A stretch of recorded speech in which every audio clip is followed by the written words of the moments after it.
could you kind of just take me through the process of kind of the recruitment of you coming to the 49ers? Which players and coaches rallied you up, and kind of what their sales pitch was for you?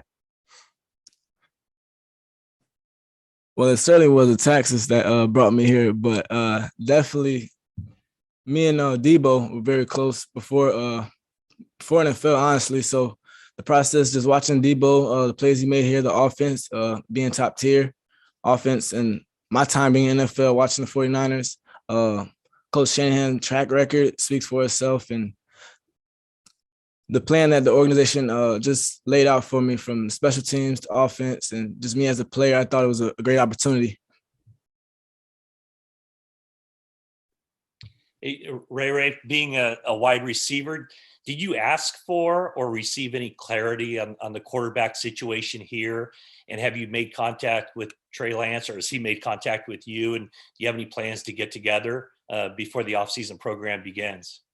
On a quarterback situation, I just got here. So for me, I'm trying to get acclimated with myself and find a home first, So that's not came to mind yet. But I know any quarterback that Coach Shanahan puts in place is to win. Ray, you mentioned you've been talking to the coaches about how they're going to use you on special teams and on offense. I mean, obviously you're going to have a big role on special teams, but how do you think you fit into this offense? The offense itself is explosive, and when I pitch to myself, I film, I'm a playmaker, I'm explosive, and I don't think there's more explosive offense that put the ball in players' hands in space like the Niners.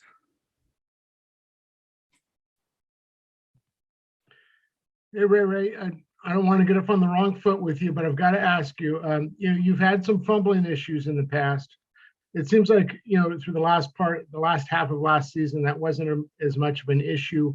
What have you done to try to have better ball security? And did something click, at the end of last year?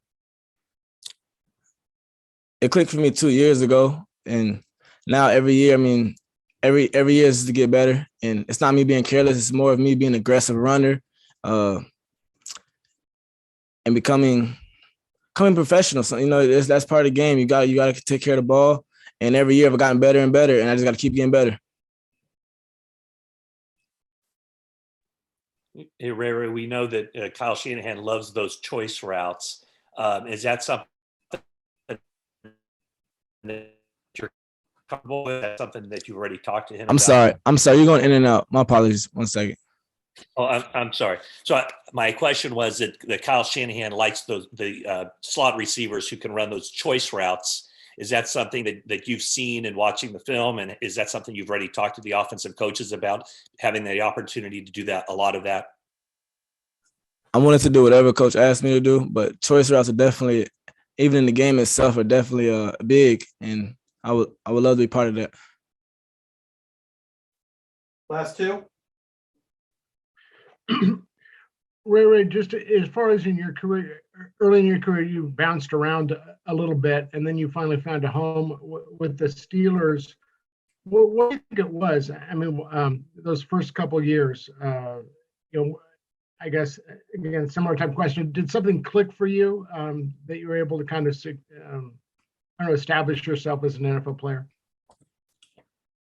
I think in life itself, you go through growing pains, and I came out of college early, and those are my growing pains. My first 2 years, just learning how to be professional off the field. On the field, I felt like it was football. You just slowing the game down for myself, but off the field, I felt like it was for me, where I need to grow at. I got a mentor in my life that came in my life and helped me change tremendously. And when I found a home, I told myself I'm gonna make this home, and that's what it was. Last one. Well, now I got two questions, because one, I want to know who the mentor was and what exactly they kind of taught you. And then the other is if you could just talk about the nature of being a punt returner and the thrill and the fearlessness that you have to have. My mentor was Leonard Johnson, a former NFL player. Was at the Bucs, Panthers, Patriots, and I think he finished his career at Arizona before he got injured. But he played with Coach McDermott at the Panthers, and when he came to coach, he came to Buffalo, and I guess McDermott had brought him in to. Because when we met, he was more like, "It's a kid on my." He said McDermott said, "There's a kid on my team that has a lot of potential. Help him out, whatever." And he kind of was watching me all camp, like training. I'm like, "Who's this dude keep watching me? Like, I don't know, like, he keep eyeballing me." And he was just watching me. And then off season, we actually ended up being 10 minutes, my house 10 minutes away from him in Tampa. And I stayed at his house the whole off season, I think. And he just life principles, gave me books to read, got me a schedule, proper structure. We was waking up at 5 a.m. just to go on walks to get our mind right, little things like that, and eating better. So for me, I think that was a big turning point for me.